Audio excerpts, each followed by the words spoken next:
committed to driving sustainable growth and development across Africa through innovative training and research. Our mission: empowering leaders, policymakers, and professionals with the tools they need to create lasting change. With customized training, dynamic research programs, and study exchanges on leadership, management, and other critical development topics, ADSC offers a platform for exchanging cutting-edge ideas and global best practices. We provide comprehensive services in research and consultancy, capacity building and training, education programs, publishing, and knowledge sharing. Our esteemed faculty, composed of seasoned experts and researchers, ensures a learning experience that is insightful and practical. We specialize in policy development, implementation strategies, and monitoring and evaluation. At ADSC, learning is engaging and enjoyable. Our unique methodology includes talks, interactive exercises, games, video screenings, and lively seminar discussions, all in a comfortable and friendly environment. For more information, email us at info@adstudiescenter.com or call +234 912 039 2362. Visit our website www.adstudiescenter.com to explore our programs and upcoming events. Africa Development Studies Center, rethinking development for Africa.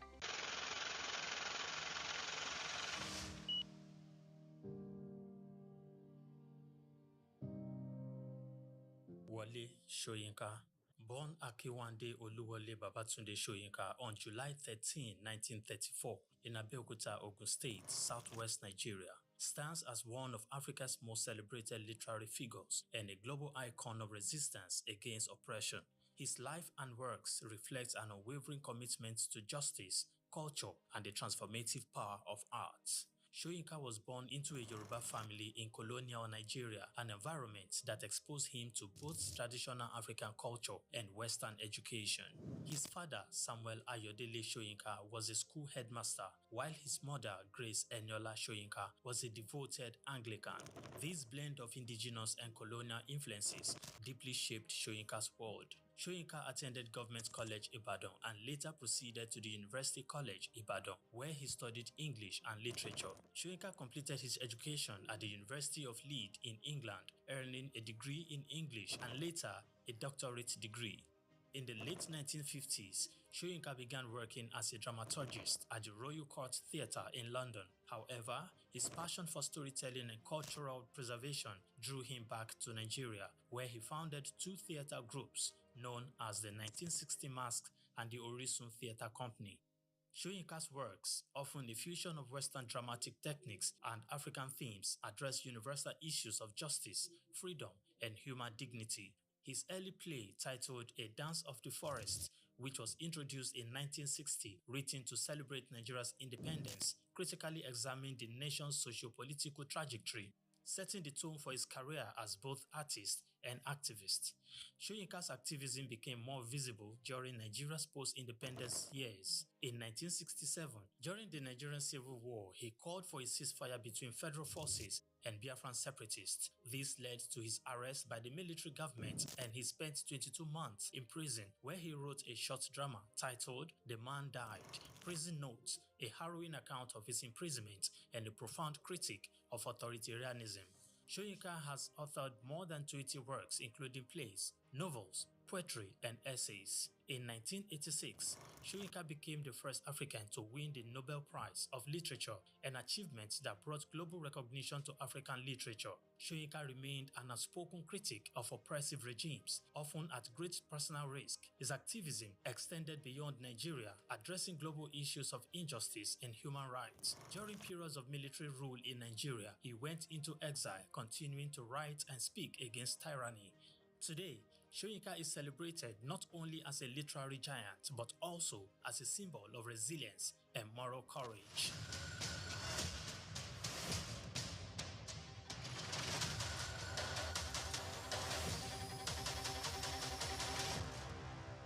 At the Africa Development Studies Center, ADSC, we are committed to driving sustainable growth and development across Africa through innovative training and research. Our mission, empowering leaders, policymakers, and professionals with the tools they need to create lasting change. With customized training, dynamic research programs, and study exchanges on leadership, management, and other critical development topics, ADSC offers a platform for exchanging cutting-edge ideas and global best practices. We provide comprehensive services in research and consultancy, capacity building and training, education programs, publishing and knowledge sharing. Our esteemed faculty, composed of seasoned experts and researchers, ensures a learning experience that is insightful and practical.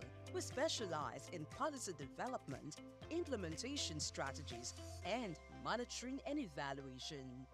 At ADSC, learning is engaging and enjoyable.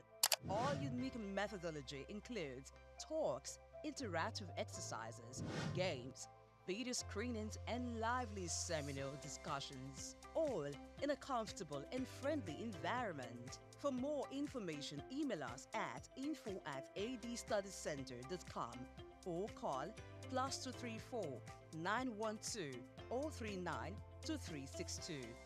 Visit our website www.adstudiescenter.com to explore our programs and upcoming events. Africa Development Studies Center, rethinking development for Africa. Lateef Jakande. Born Lateef Kayode Jakande in the Ekpetedo area of Lagos Island, Lagos State on July 1929. He studied at the Lagos Public School at Enowa, Lagos Island, then at Bonham Memorial Methodist School, Port Harcourt, King's College, enrolled at Ilesha Grammar School, where he edited a literary paper called The Quarterly Mirror. Jakande began a career in journalism in 1949 with a daily service and joined the Nigerian Tribune in 1953. The owner, Chief Obafemi Awolowo, appointed Jakande editor-in-chief of the Tribune in 1956. Jakande established John West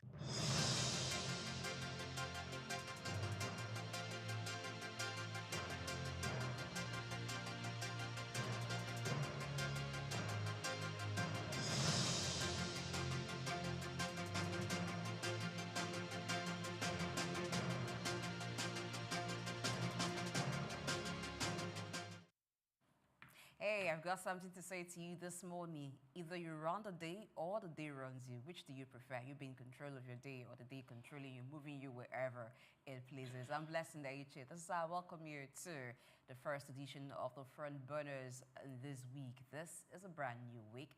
It's actually going to be the last full week in the month of March. Oh yes, for those who have been on a fast, Muslim brothers and sisters, Christian brothers and sisters, it's like finally we're almost getting there. Lent will soon be over. The fasting season will soon be over. Well done to all of you. We do hope that you're also praying for the good of the nation. But you know what practical people will say?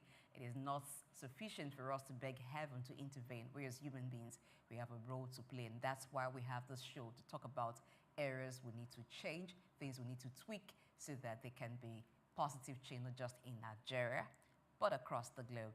I run with two gentlemen. I'm not leaving the day to run me, so I want to run my day. So I've got myself very, very, very good people, intelligent people, and of course, handsome men. Oh yes, but there's someone who knows how to wash them with compliments more than me. We'll get to her later. But first of all, let me do my bit.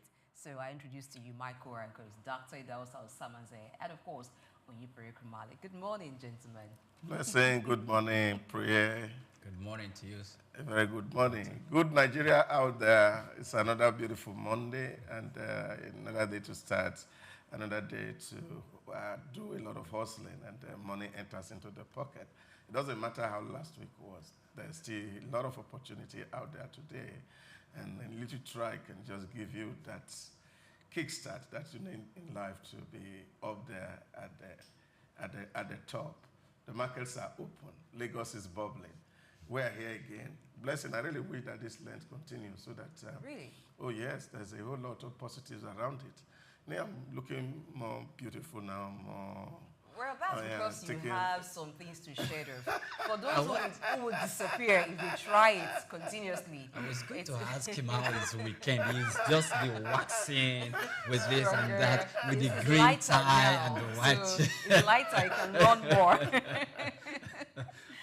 Well, I told you there's someone who would shower compliments. That is to seem like it's raining compliments today, and that's Swift Aderito. By the time she compliments someone on my left and someone on my right, it will seem like, take it easy. Do you have an agenda here? Are you hoping that later on something will drop from the praises that you're raining on this gentleman? Hello, Swift. How you doing? Good morning. First, I need to say I love your fingernails. They're lovely. And I never knew you had such beauty. I've not paid attention that's to how my your mom hands. gave birth to me.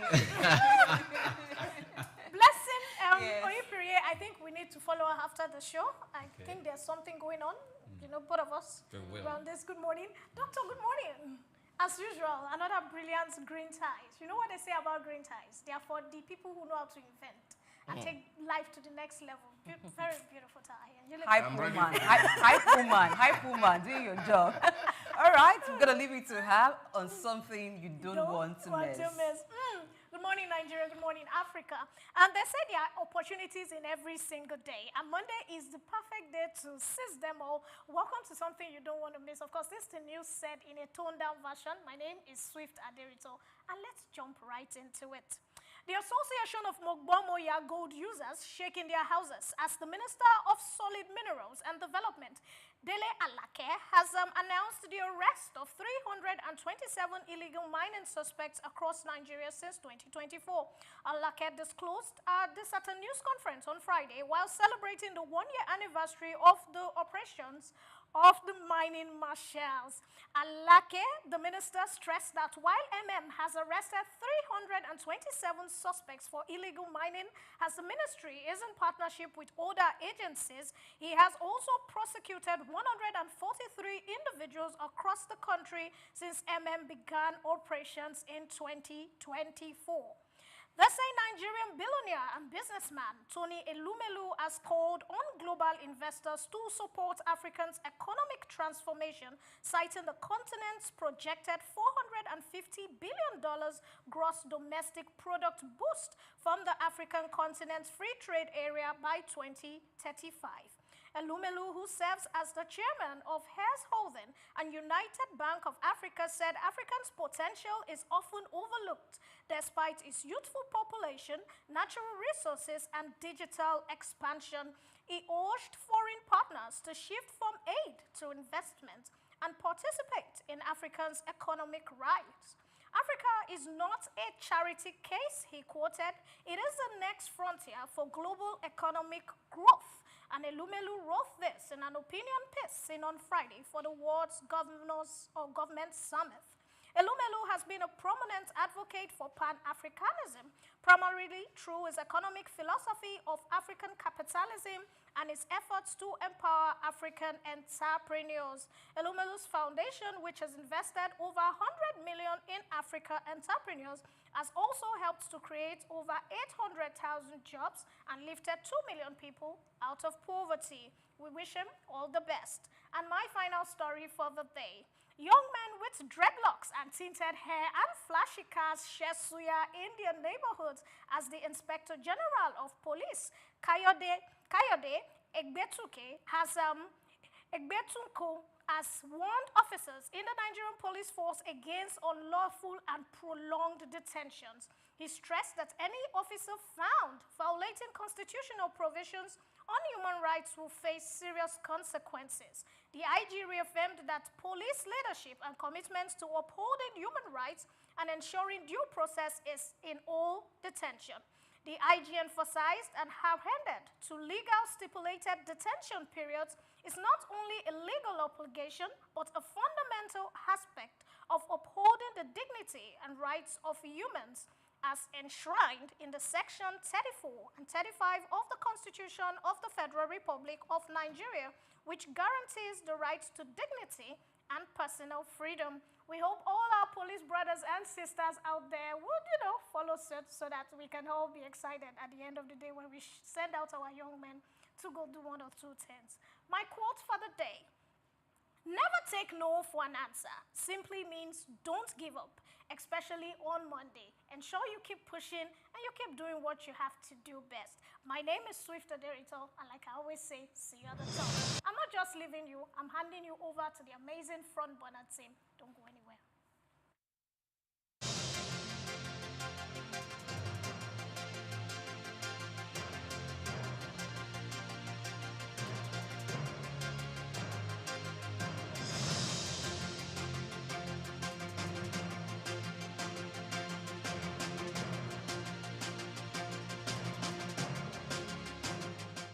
Lateef Jakande.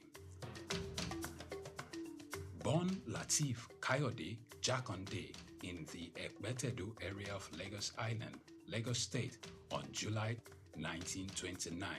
He studied at the Lagos Public School at Enowa, Lagos Island, then at Bonham Memorial Methodist School, Port Harcourt, King's College, enrolled at Ilesha Grammar School, where he edited a literary paper called The Quarterly Mirror.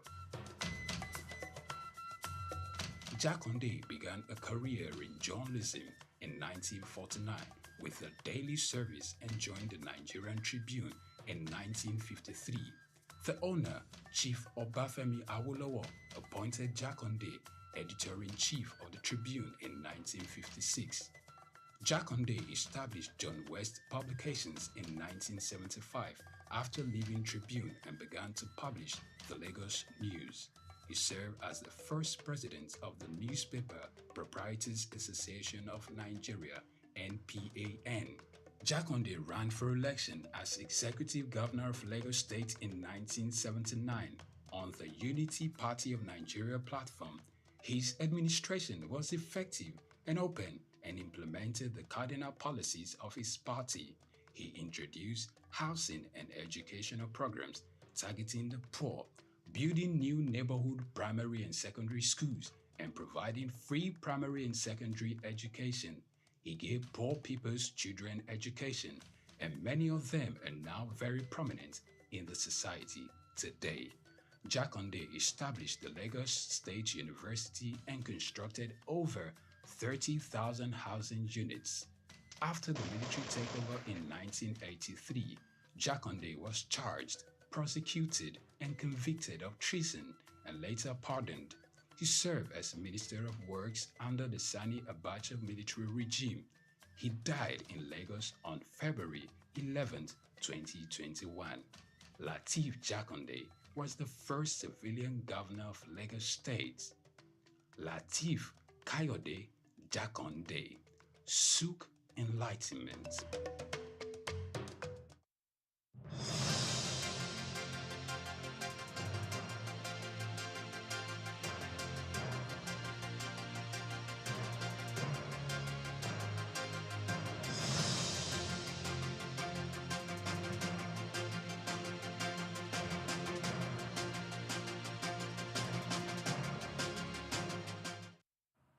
A story caught my attention when Swift Aderito was giving us something you don't want to miss, and that was the get-together organized by the police. And you had guys or boys or young men who had dreadlocks, tinted hair, and who looked flashy or had flashy cars in attendance.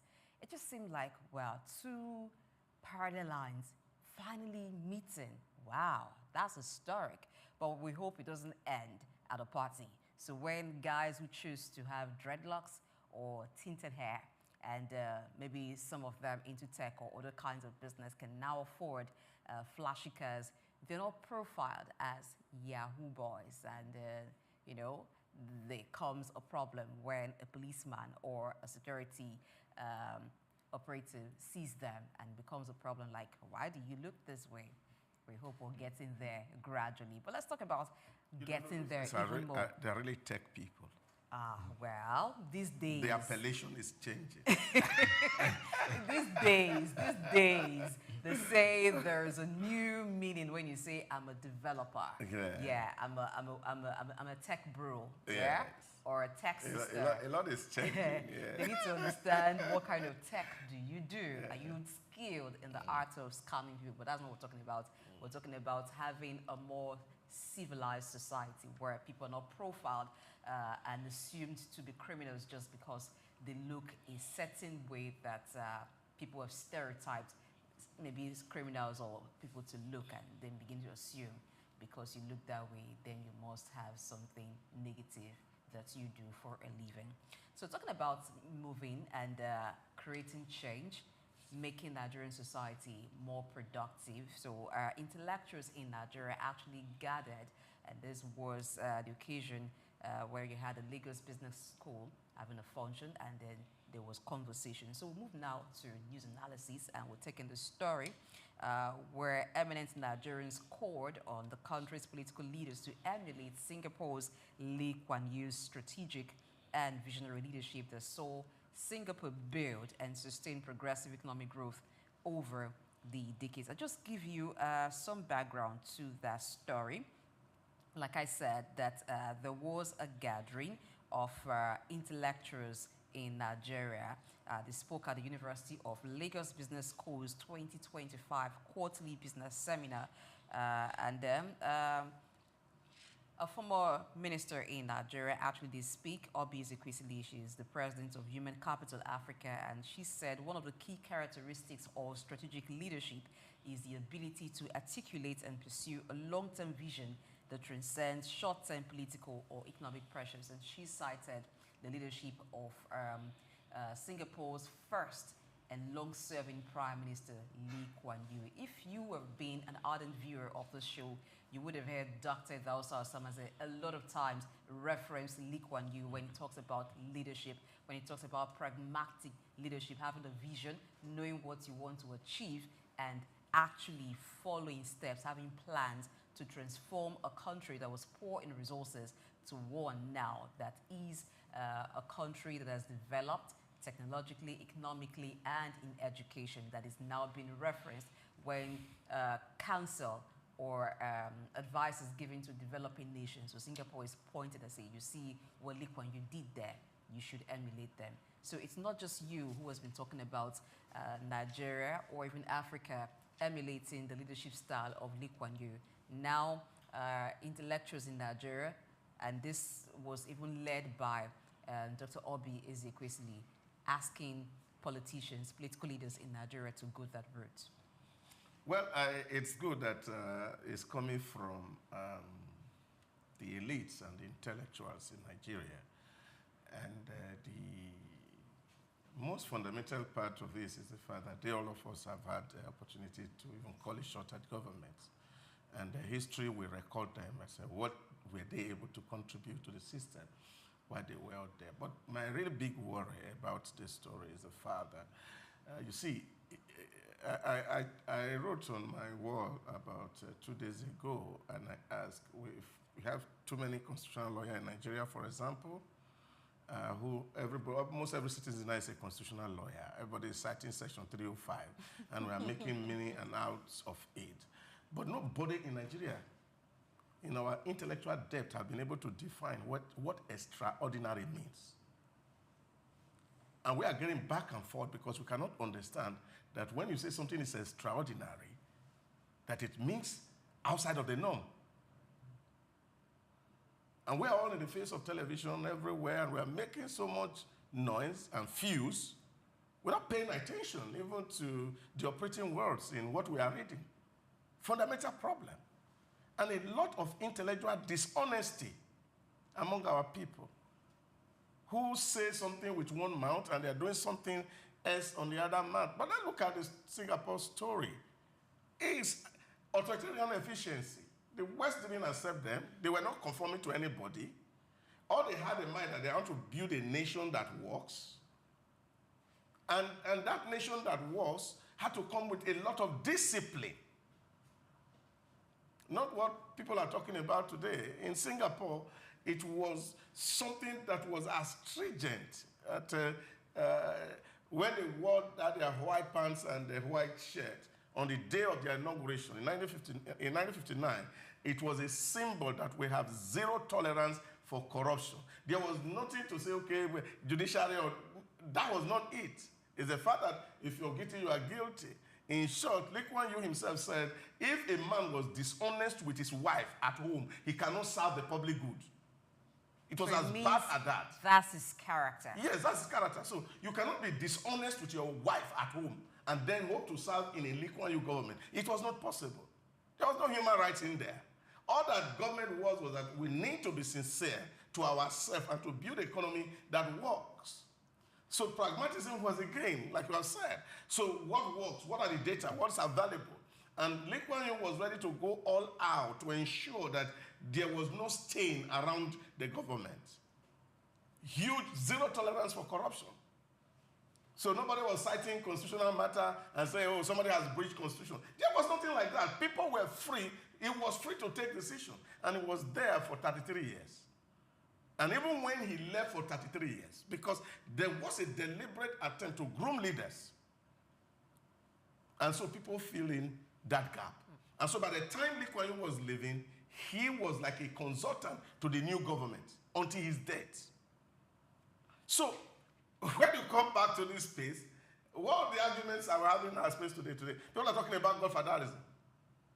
And they forget that there's a need for upcoming leaders to be groomed by somebody. I will just throw it on the way and say, oh, godfatherism, that is the bane of our politics. And then you go back on another breath and you are talking about Lee Kuan Yew. How can you talk about Lee Kuan Yew? When you are self-contradicting. The type of godfatherism that Lee Kuan Yew or Singapore practice, is it not totally different from what I don't think so.